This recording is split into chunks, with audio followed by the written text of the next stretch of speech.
আচ্ছা দাদা, এই যে আমরা যে খামার দেখতে পাচ্ছি, এই যে হাঁসের খামার, এই খামার কি তোমার? হ্যাঁ আমার। আচ্ছা, এই হাঁসের খামার করে তোমার কিরম কি লাভ আসতেছে? এই হাঁসের খামার তো আমি এই বছর নতুন করছি। হ্যাঁ হ্যাঁ।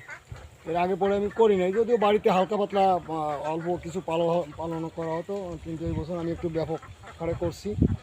তা আমার তো এই ক্যামেলিয়া হাঁস এই রাস্তায় যে বাচ্চা নিয়ে আসে ব্যাপারীরা, ওদের কাছ থেকেই কেনা।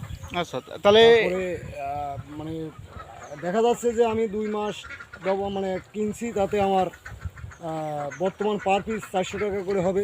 আমার কেনা ছিল 90 টাকা করে পিস। ঠিক আছে।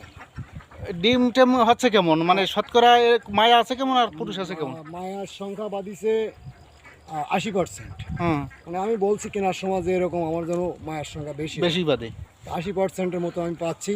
হুম। ঠিক আছে। হ্যাঁ, 80%-এর মতো আমি